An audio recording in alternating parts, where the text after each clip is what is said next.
Wah, Piala AFF ini satu piala yang gua tunggu juara. 6 kali runner up. Terus 2021 atau 2020 yang bermain di 2021 gue yakin menang. Lawannya Thailand, kalah juga. Nah, ada apa sebenarnya? Nah, gue akan membahas mengenai 6 pemain yang baru tampil di Piala AFF. Nah, tahu nggak kalian?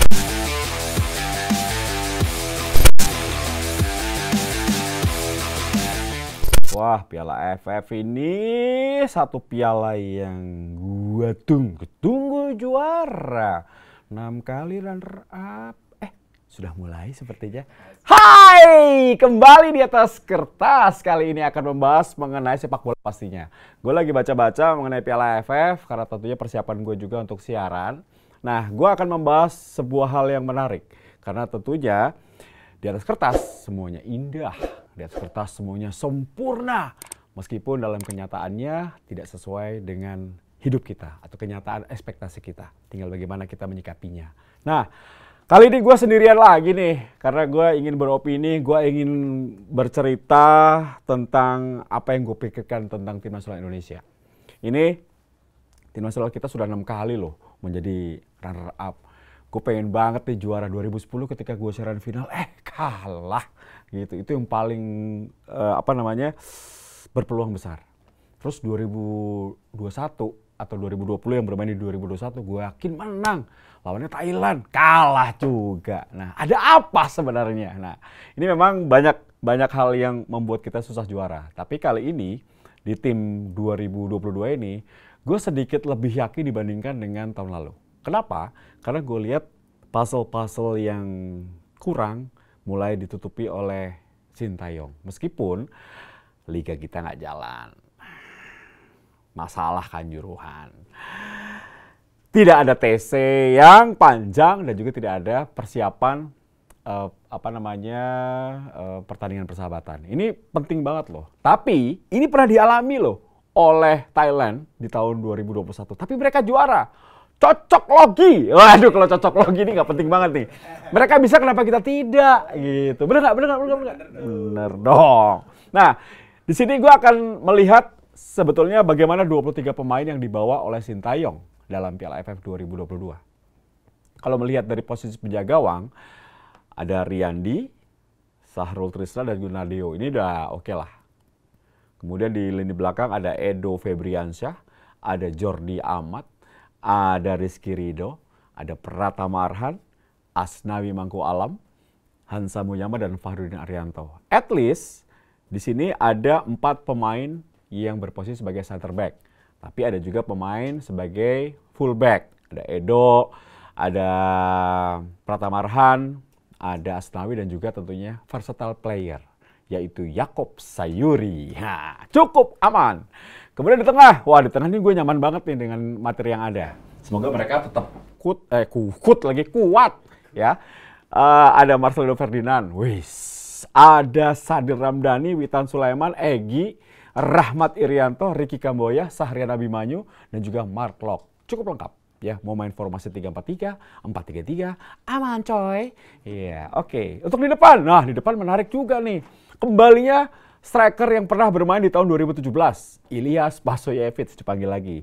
Waktu tahun lalu menjadi top scorer di Bali United, tapi tidak dipanggil.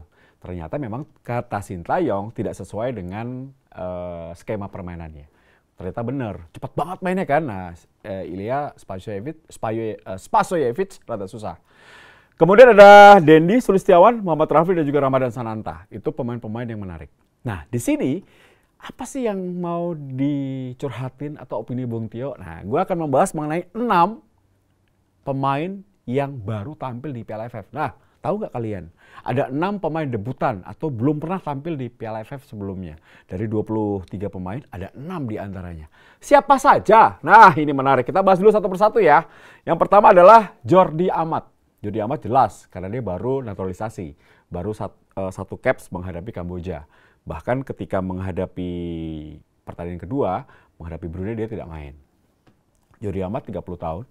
Kita tahu bahwa saat ini dirinya bermain di Johor Darul Taksim. Sebelumnya dia bermain di Liga Belgia.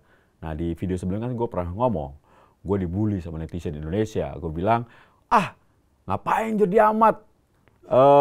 Dinaturalisasi dia nggak akan main di Belgia, dia akan main ke Liga Malaysia.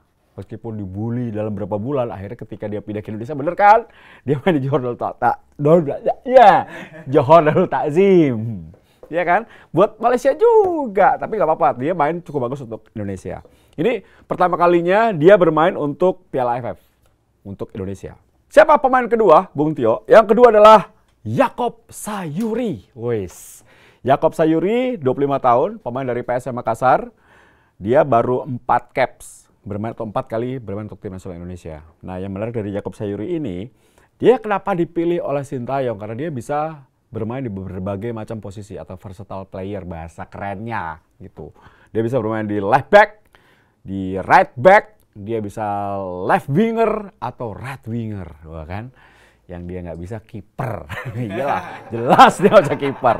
Tapi dia dipakai oleh Sintayong.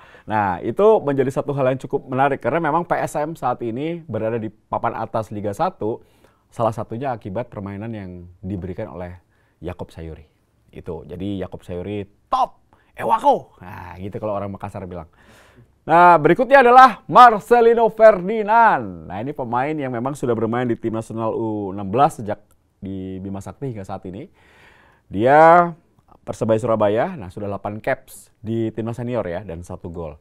Nah ini juga memberikan warna baru untuk tim nasional Indonesia. Bermain sebagai seorang playmaker bisa, penyerang bisa, sayap bisa. Nah, kalau gue lihat memang pengalaman pertama Marcelino Ferdinand. Tidak pertama kali bermain untuk tim nasional senior, tapi pertama kali tampil di Piala AFF. Pressure-nya beda, karena apa? Ekspektasi supporter Indonesia itu besar banget. Kalau Piala AFF itu harus menang. Padahal nggak semudah itu, karena Malaysia juga berkembang, Filipina berkembang, Kamboja berkembang, apalagi Thailand. Thailand ditinggal 8 pemain inti aja tetap aja bagus. Namanya Thailand ya, Thailand. Tuh, Thailand ya kan. Oke, terus berikutnya adalah di lini depan, Ilyas Pasojevic. Ini pemain sudah cukup lama bermain di Liga Indonesia sebetulnya, sejak Bali Devata. Gitu. Dulu sekarang udah bubar timnya, jadi Bali United. Nah, terus main di PSM Makassar waktu itu, gue inget banget zaman IPL atau ada perpecahan PSSI itu ketika di band. Nah, dia bermain untuk PSM tuh di IPL dulu. Nah, sampai sekarang dia cukup bagus. 2017 sempat main di tim nasional Indonesia, tapi memang tidak beruntung. Oleh pelatih-pelatih timnas nggak dipanggil, baru dipanggil kali ini. Nah, ini menjadi pertama kali pemain kelahiran Montenegro dinaturalisasi tahun 2017, tapi baru kembali mengenakan kostum tim nasional di bawah Sintayong setelah cukup lama absen. Dirinya sudah 3 caps dan 3 gol. 4 gol. Kan cetak gol tadi. Ya, 4 gol. Jadi ini Spaso menjadi pemain keempat yang tampil atau debutan di Piala AFF. Pemain kelima siapa? Ntar dulu, jangan lupa subscribe. Ya, nyalakan juga notifikasi lonceng. Jadi kalau ada konten terbaru, kalian tidak perlu cari-cari lagi. Sudah ada notifikasinya keluar. Tinggal klik nonton T10 TV. Dan juga linknya jangan lupa di-share. Bolehlah share di sosmed kalian lah. Kita baru 40.000 nih. Masa belum 100.000 nih? Ayo bantu. Terima kasih sebelumnya. Oke, kita masuk ke pemain kelima. Karena sudah subscribe, jadi saya kasih info pemain kelima. Siapakah itu? Dendi Sulistiawan. Ini pemain kelahiran Lamongan, penyerang sayap yang sangat cepat. Orang meragukan nih, termasuk gua. Kok Dendi yang dipanggil ya? Ternyata ketika melihat penampilannya menghadapi Brunei, oh ini yang diinginkan oleh Sintayong. Dia bisa bermain sayap cepat seperti halnya Egy, seperti halnya Witan. Dia tidak kemaruk. Kemaruk tuh bahasa Indonesia apa ya? Dia serakah. Nah itu, gua nggak lulus Indonesia, bahasa Indonesia gua merah mulu waktu sekolah. Dia tidak serakah. Jadi dia ketika bisa syuting, tapi ketika dia lihat ada teman yang lebih memungkinkan menciptakan gol, dia kasih. Gitu. Ini Dendi Sulistiawan. Ini masih 26 tahun, saat ini di Bayangkara FC dan juga sudah 3 caps atau 3 kali memperkuat tim nasional, sudah menciptakan 1 gol.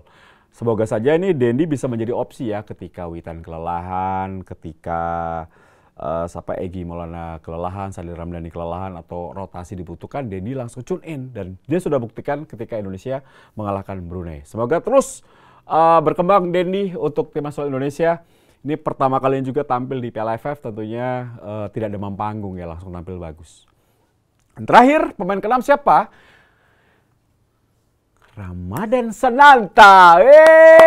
PSM lagi. Ini pemain masih muda, 20 tahun. Tapi kabarnya teman-teman, Ramadan Sananta ini tidak bisa tampil di tim nasional U20 Piala Dunia karena sudah lewat umurnya. Jadi dia sudah masuk di level senior. Oke, ini pemain PSM Makassar. Gue pertama lihat pemain ini ada di Persikabo. Wah, mainnya bagus. Ternyata dia baru kemarin pindah di PSM Makassar. Bermain cukup bagus dan menghadapi Brunei dirinya menciptakan 1 gol. Jadi debutnya bermain di Piala AFF langsung cetak gol. Pasti nggak bisa tidur dia. Tidurnya ketawa-tawa. Gol, gol gitu kali ya. Tapi nggak apa-apa, bagus. Ramadan Sananta menciptakan gol. Itu pasti mamahnya, papahnya, adiknya, kakaknya pasti mengingat momen ini. Selamat untuk Ramadan Sananta. Debutnya langsung cetak gol untuk Indonesia. Dan menang lagi. Semoga terus ya, bukan gol pertama dan terakhir. Gol pertama dan seterusnya. Gitu. Oke, itu 6 pemain yang menjadi debutan di Timnas Nasional Indonesia. Untuk pertama kalinya mereka tampil di Piala AFF 2022. Semoga yang bisa mereka berikan untuk Merah Putih, kita bisa angkat piala lah. Karena setahu gua home and away nih. Jadi kalau kita masuk semifinal, kita bermain home, kita bermain away di kandang lawan. Masuk final pun begitu, main home dan away. Jadi semoga tanggal 16 Januari nanti mereka berenam ini, debutan ini mengangkat piala untuk Merah Putih. Untuk pertama kalinya kita juara Piala AFF.